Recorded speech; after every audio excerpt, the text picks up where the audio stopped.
మా అన్నయ్యని నమ్మించి మోసం చేసిన నిన్ను వదలండ్రా. ఏం చేయగలరండి అయ్యా? నేను తప్పు చేశానంటే నువ్వు నమ్ముతున్నావా? రెడ్ హ్యాండెడ్గా పట్టుబడ్డాక నమ్మకుండా ఎలా ఉంటాను అంకుల్? డాడీని పోలీసులు అరెస్ట్ చేశారంట. మరి ఆ నకిలీ మందులు నీ గోడౌన్లో ఎందుకున్నాయి?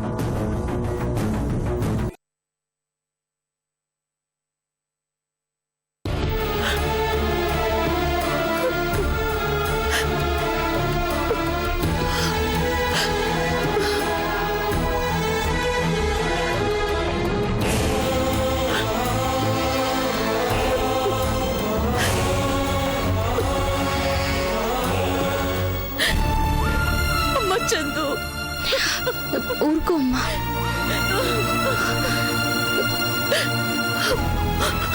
ఏంటమ్మా ఈ కర్మ? ఈ ఇంటికేదో అయినట్టుంది. లల్లి పరిస్థితి చూస్తే అలా అయిపోయింది. పెళ్లి దాకా వచ్చిన నీ విషయం అర్థం పర్థం లేకుండా అయిపోయింది. ఇప్పుడు చూస్తే ఆయన్ని నేరస్తుడు అంటున్నారు. వ్యాపారంలో ఆయన ఎంత నిజాయితీగా ఉంటారో అందరికీ తెలుసమ్మా. ఇంట్లో గొడవలు ఎన్నున్నా 10 మందికి సాయం చేసే విషయంలో ముందుంటారు. అలాంటి ఆయన నకిలీ మందుల వ్యాపారం చేశారు అని ఈ జనం ఎలా నమ్ముతున్నారమ్మా? అదేనమ్మా న్యాయం అంటే. తప్పు చేసినవాడు దర్జాగా నిలబడి ఉంటే ఆ తప్పు వల్ల బాధపడినవాడు 10 సాక్ష్యాలు చూపించాలి అవతలవాడు తప్పు చేశాడు అని. అందుకే ఈ దేశంలో తప్పు చేయాలి అంటే జనాలు క్యూ కడుతున్నారమ్మా. అంటే మీ పెదనాన్నని బయటికి తీసుకురాలేమా అమ్మా? లేదమ్మా, డాడీ వెళ్ళారుగా. లాయర్ గారితో మాట్లాడి ఎలాగో అలా పెద్దనాన్నని విడిపిస్తారు. ఒకసారి ఫోన్ చేసి చూడమ్మా, ఏమైందో.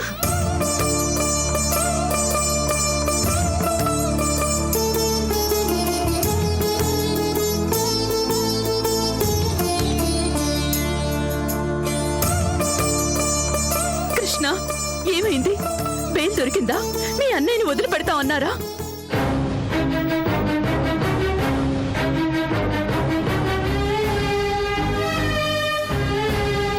మాట్లాడవేంటి కృష్ణ, ఏమైంది? లాయర్ గారు ఏమీ చేయలేమన్నారు వదిన.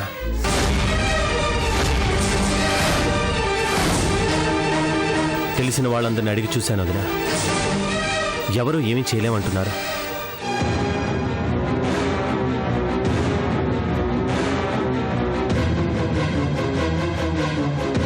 అదేంటి డాడీ, చేయని తప్పుకి పెద్దనాన్న శిక్ష అనుభవించాల్సిందేనా? నకిలీ మందుల తయారీ అంటే అమాయక ప్రజల ప్రాణాలు తీసే వ్యాపారం అని, అలాంటి తప్పు చేసిన అన్నయ్యని బయటికి తీసుకురావడం కుదరదు అంటున్నారు. ఆయన అలాంటి వ్యాపారం చేస్తారా కృష్ణ? ఆ విషయం మనకు తెలుసు వదినా. చట్టానికి న్యాయానికి అవి అవసరం లేదు వదినా. అన్నయ్య గొడవలో మందులు దొరికాయంటే అన్నయ్య తప్పు చేశాడని. అదే వాళ్ళు కూడా చెప్పేది. అంటే మీ అన్నయ్యని బయటికి తీసుకురాలేమా కృష్ణ? ప్రస్తుతానికి మనం ఏం చేయలేము వదినా. కేసు కోర్టుకెళ్ళి తీర్పు వచ్చేదాకా బెయిల్ తీసుకురాగలిగే అవకాశం లేదంటున్నారు.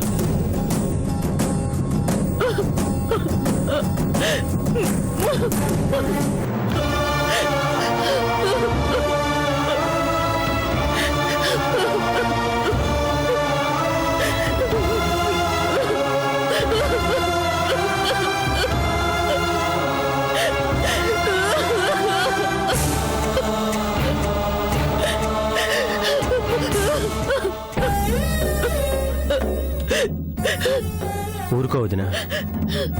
అన్నయ్యకేం కాదు. చేయని తప్పుకి అన్నయ్య శిక్ష అనుభవిస్తున్నాడు. ఆయన చేసిన మంచి పనులే ఆయన్ని కాపాడతాయి. ఇంతటితో ఏమైపోలేదు. నా ప్రయత్నం నేను మళ్ళీ చేస్తాను. ఇంకా ఓ పెద్దలు ఆయన్ని కలిసి చూస్తాను. ఏంటి కృష్ణ ఆయనకి ఇంత కష్టం? ఒక చెడ్డవాడిని నమ్మడం కూడా తప్పేనా? తప్పే అని ఆ రోజే చెప్పాను వదినా. కానీ అన్నయ్య వినలేదు. అలాంటి వాళ్ళని నమ్మితే ఇలాంటి కష్టాలే వస్తాయి.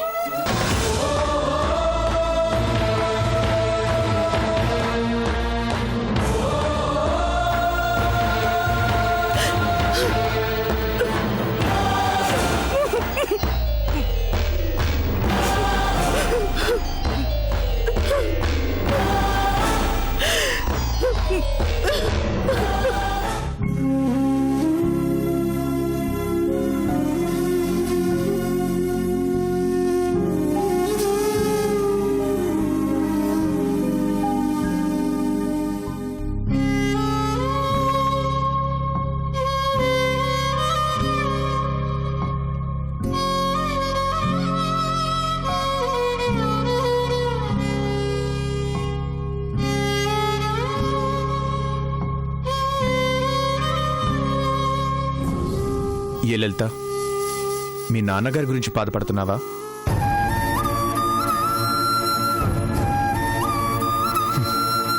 నువ్వు నాకు లేవు అన్న మనిషి గురించి ఇంత ఆలోచించాల్సిన అవసరం లేదు లలిత. నా విషయంలో నీ విషయంలో మా డాడీ తప్పు చేసి ఉండొచ్చు, కానీ 10 మందికి హాని చేసే అలాంటి తప్పు డాడీ చెయ్యరు రాజా. డాడీ గురించి నాకు బాగా తెలుసు. తన వలన అవతల వారికి కష్టం కలుగుతుందంటే ఆ బిజినెస్ చేసేవారే కాదు, అలాంటిది జనం ప్రాణాలు తీసే నకిలీ మందుల వ్యాపారం చేస్తారా? తప్పులు చేయడం ఎవరికి పుట్టుకతో వచ్చే లక్షణం కాదు లలిత. అది అనుకోకుండా అవసరం అవుతుంది. కొంతమందికి అది అలవాటుగా మారుతుంది.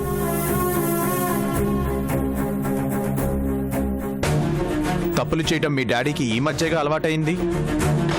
లేదు రాజా, ఇంత పెద్ద తప్పు డాడీ చేయలేరు. తప్పు చేయకుండా పోలీసులు ఇంటి దాకా రారు. ఆ స్థాయిలో ఉన్న మీ డాడీని అరెస్ట్ చేయరు. కనిపించే కారణాలన్నీ సాక్ష్యాలు కావుగా.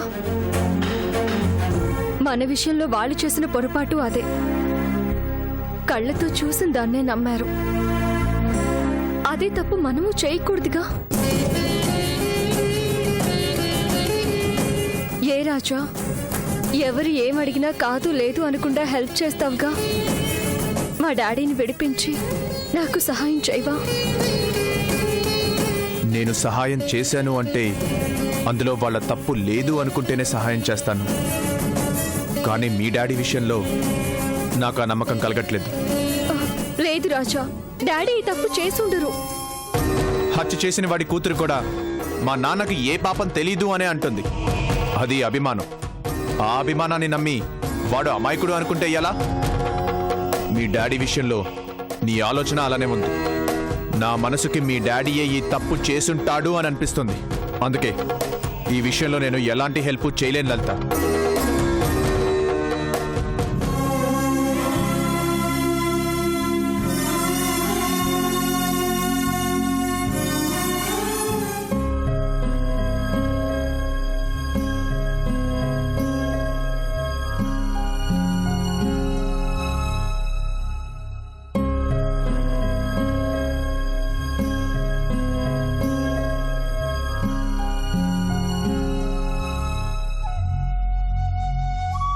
నూకాలు వస్తున్నాను బాబు. వడ్డించు.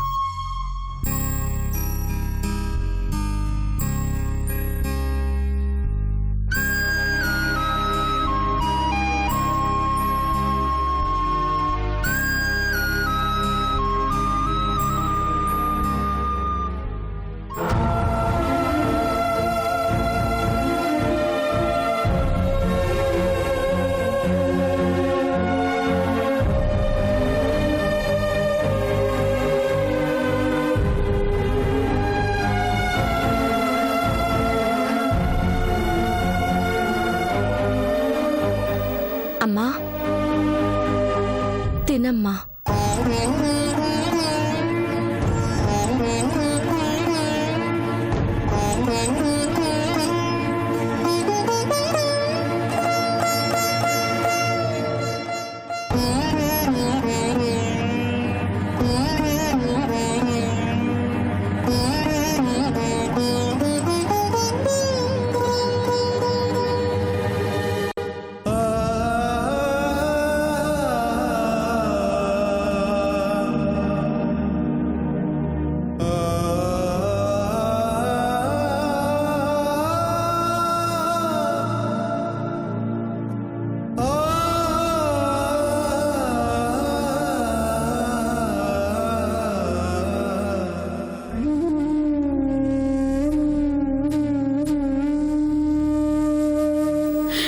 ఏనాడు ఆయన బయట టీ కూడా తాగడానికి ఇష్టపడరు.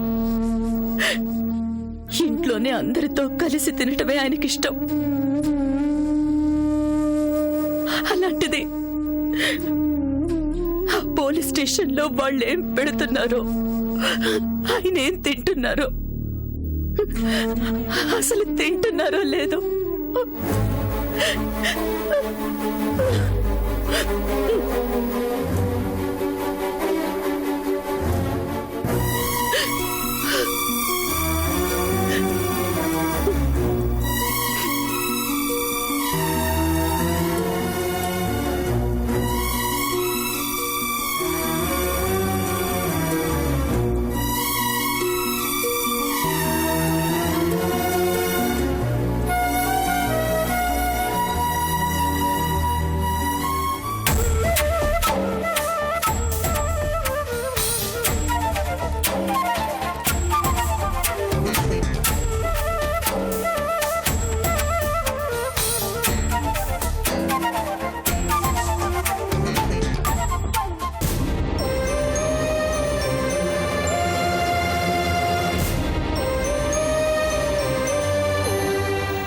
సంతోషంగా ఉండే ఈ ఇంటి మీద ఏ పాపిస్తోడు కళ్ళు పడ్డాయో ఏటో కొడుకు కింద తినడానికి కూడా లేకుండా అయిపోయినది.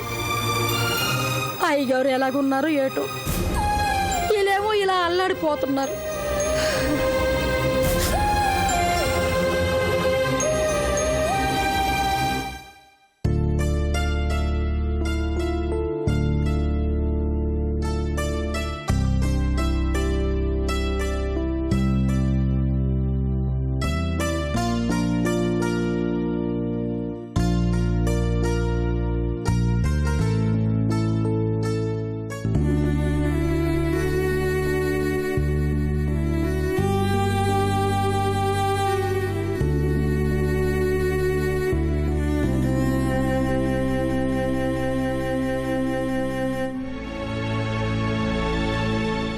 భోంచేసావమ్మా? లేదు మామయ్య గారు, సరే రామ్మ, భోంచేద్దుగానే. ఆకలిగా లేదు మామయ్య గారు. నీకెందుకు ఆకలిగా లేదో నాకు తెలుసమ్మా. మీ నాన్నగారి గురించి ఆలోచిస్తున్నావు కదూ? మా డాడీ గురించే కాదు మామయ్య, మా మమ్మీ గురించి కూడా ఆలోచిస్తే బాధగా ఉంది. డాడీ తప్పు చేశారంటే మమ్మీ తట్టుకోలేదు. ఆయన్ని అరెస్ట్ చేశారు అన్న దగ్గర నుంచి మమ్మీ పరిస్థితి ఎలా ఉందో తలుచుకుంటేనే బాధగా ఉంది. భర్తని అరెస్ట్ చేశారు అంటే ఏ భార్య మాత్రం తట్టుకుంటుందమ్మా? ప్రపంచం మొత్తం తప్పు అంటున్నా భర్త పక్కన నిలబడేది భార్యే. తప్పు చేస్తే బాధపడడం వేరు మామయ్య, ఏ తప్పు చేయకుండా బాధపడాల్సి వస్తుంది. జైల్లో డాడీ ఎలా ఉన్నారో తెలీదు. వెళ్ళి పలకరించే అదృష్టం నాకెలాగూ లేదు. ఆయన గురించి బాధపడుతూ మమ్మీ సరిగా భోంచేస్తుందో లేదో, ఎంత అల్లాడిపోతుందో. మీ అమ్మ గురించి ఆలోచించేటప్పుడు ఇలా ఇంట్లో కూర్చుని బాధపడడం కన్నా వెళ్ళి పలకరించి వస్తే బాగుంటుంది కదమ్మా. పలకరించాలనే ఉంది, కానీ ఏం మాట్లాడగలం మామయ్య? నేను బాధపడితే ఓదార్చే మా మమ్మీని నేనెలా ఓదార్చను? ఈ సమయంలో కొద్దో గొప్ప ఓదార్చగలిగేది నువ్వేనమ్మా. తల్లికి ఆనందమైనా ఓదార్పు అయిన బిడ్డే కదమ్మా. ఓసారి నువ్వు వెళ్ళి పలకరించి వస్తే మీ అమ్మకి కొంచెం ఊరటగా ఉంటుంది. కానీ మమ్మీకి ఎదురుగా వెళ్ళాలంటే మమ్మీని ఆ పరిస్థితుల్లో చూసి తట్టుకోగలనా అనిపిస్తుంది మామయ్య. తట్టుకోలేనని నువ్విక్కడిలా బాధపడుతూ కూర్చుంటే ఎలాగమ్మా? నువ్వన్నట్లు అక్కడ మీ అమ్మగారు ఎంత బాధపడుతున్నారో. ఆమెను ఓదార్చేవాళ్ళు మాత్రం ఎవరున్నారు? కూతురిగా అది నీ బాధ్యత.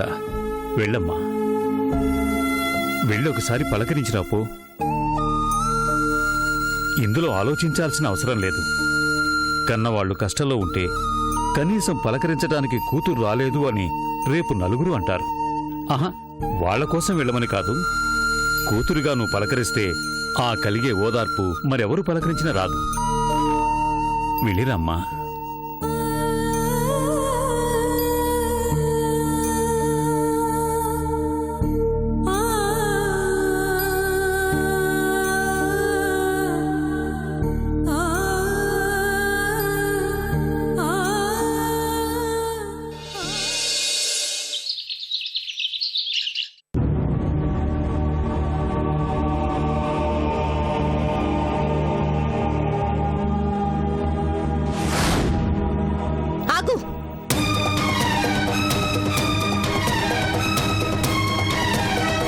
మళ్ళీ ఎందుకొచ్చా? నిన్ను కాదు అన్నందుకు ఈ ఇంట్లో వాళ్ళు ఎంత ఏడుస్తున్నారో చూసిపోదామని వచ్చావా? చందు, నేను మమ్మీని పలకరించడానికి వచ్చాను. ఏ మళ్ళీ ఇలాగైనా ఇంట్లో మకం వేద్దామనా? ఏమంటే ఇంట్లో కుంపటి పెట్టావో గాని అది రాచుకుని చివరికి ఇల్లే తగలబడిపోతుంది. డాడీ అరెస్ట్ కావడానికి నాకు ఏం సంబంధం చందు? సంబంధం లేకపోవచ్చు, కానీ ఈ ఇంటికి కష్టాల్ని కన్నీళ్ళని పరిచయం చేసింది తమరేగా. మెల్లగా కష్టాలు కన్నీళ్లు స్టేజ్ దాటి అవమానాల దాకా వచ్చింది. ఏ తప్పు చేయకుండా పెదనాన్న జైలుకి వెళ్లేదాకా వచ్చింది. పిచ్చి పిచ్చిగా మాట్లాడకు చందు. డాడీ అరెస్ట్ అయ్యారని తెలిసి మమ్మీ ఎలా ఉందో చూసి వెళ్దామని వస్తే మధ్యలో నువ్వేంటే? ఎలా ఉంటుంది? ఏడుస్తూ ఉంటుంది. నీలాంటి కూతుర్ని కన్నందుకు ఇన్ని రోజులు ఏడ్చింది. ఏ తప్పు చేయకుండానే జైలు పాలైన పెద్దనాన్నను చూసి ఇప్పుడు ఏడుస్తుంది. చందు,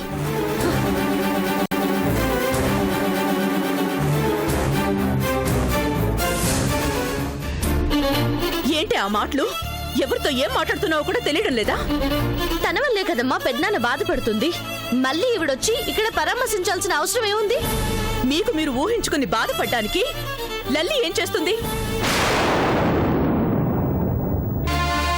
అయినా ఇంటికొచ్చిన ఆ అక్కని అలా గుమ్మం బయటే నిలబెట్టి మాట్లాడుతున్నావే, ఏంటి నీ పద్ధతి? అంతేనమ్మా, కూతురు చేసిన తప్పులు మాత్రం కనిపించు. ఎంతైనా పరాయిదాన్ని కదా, నేను చేస్తే మాత్రం తప్పులు కనిపిస్తాయి. నీ కూతురికి నువ్వే మర్యాదలు చేసుకో.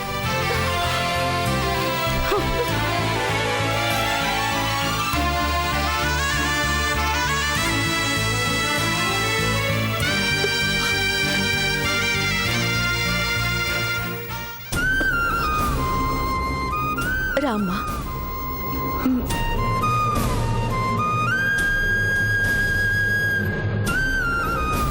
కూర్చోమ్మా.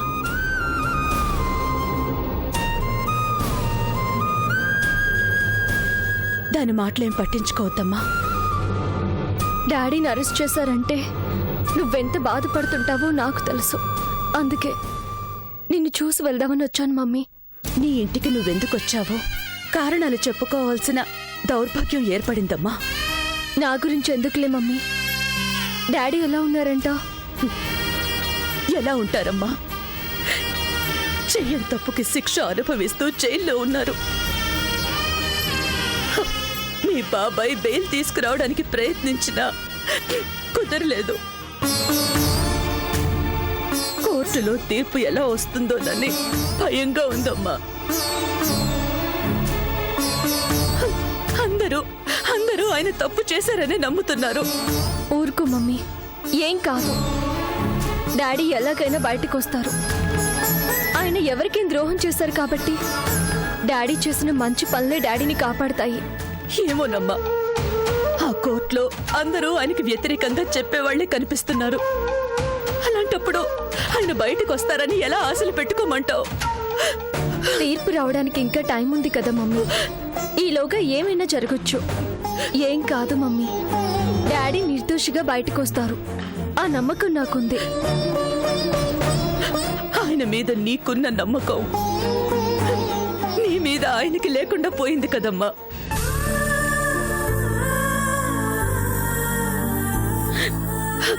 ఆయన మాత్రం నిన్ను అర్థం చేసుకోలేకపోతున్నారు.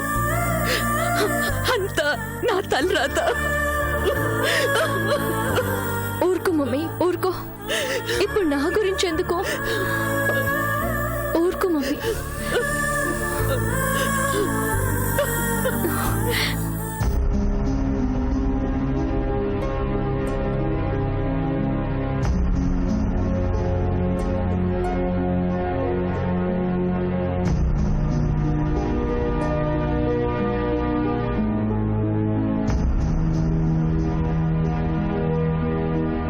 Hi friend.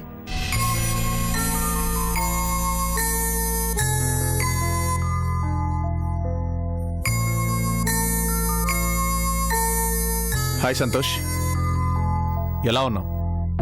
నేను బానే ఉన్నాను. నువ్వెలా ఉన్నావు? బావున్నాను. ఏంటి ఫ్రెండ్ అంత హెల్ప్ చేసావు? చందూని నన్ను ఒకటి చేసావు, కనీసం ఒక్క మాట కూడా చెప్పకుండా వచ్చేసావు. అనుకోకుండా రావాల్సి వచ్చింది. నీకోసం చాలా ట్రై చేశాను తెలుసా. కనీసం నీ ఫోన్ నెంబర్ కూడా నా దగ్గర లేదు కాంటాక్ట్ చేద్దామంటే. అర్జెంటుగా నీ ఫోన్ నెంబర్ నాకు ఈ ఫ్రెండ్.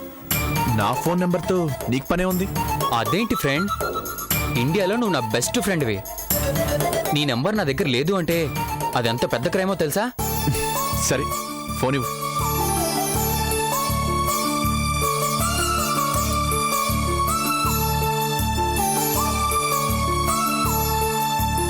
ఇదిగో, ఇదే నా నంబర్. నువ్వు ఫీడ్ చేసుకో. Thank you friend. ఇంకేంటి, ఎలా ఉంది మీ ఫ్రెండ్? సారీ, నీ లవర్ కదూ? తను నా లవ్ యాక్సెప్ట్ చేసిందన్న ఫుల్ జోష్లో నేనుంటే, కానీ చందు మాత్రం చాలా మూడౌట్లో ఉంది. అదేంటి? వాళ్ళ పెద్దనాన్ని అరెస్ట్ చేశారు కదా, ఆ గొడవలో పడి తను నాతో హ్యాపీగా ఉండటం లేదు ఫ్రెండ్. తప్పు చేశాడు, జైల్లో ఉన్నాడు. అతని గురించి బాధపడాల్సిన అవసరమే ఉంది? ఆ మాట చందు ఒప్పుకోవడం లేదే. వాళ్ళ పెద్దనాన్న తప్పు చేయలేదంటుంది. తప్పు చేయని వాళ్ళని నిందించడం, తప్పు చేసిన వాళ్ళని సమర్థించడం తనకు అలవాటైపోయినట్లుందిలే. అదేం లేదు ఫ్రెండ్, తనకి వాళ్ళ పెద్దనానంటే బాగా ఇష్టం. అందుకే ఆయన తప్పు చేయలేదనుకుంటుంది. రెడ్ హ్యాండెడ్గా దొరికిపోతే ఇంకా తప్పు చేయలేదంటే ఎవరు నమ్ముతారు? నీకు అర్థమైనంతగా తనకు అర్థం కావట్లేదుగా. ఫోన్లే ఫ్రెండ్, పాపం తన అభిమానం తనది. కాకపోతే ఈ డిస్టర్బెన్స్ వలన నేను హ్యాపీగా చందుతో స్పెండ్ చేయలేకపోతున్నాను. తన కోసం ఇంత దూరం వచ్చానా? నా లవ్ సక్సెస్ అయ్యాక కూడా ఆ హ్యాపీనెస్ని ఎంజాయ్ చేయలేకపోతున్నాను.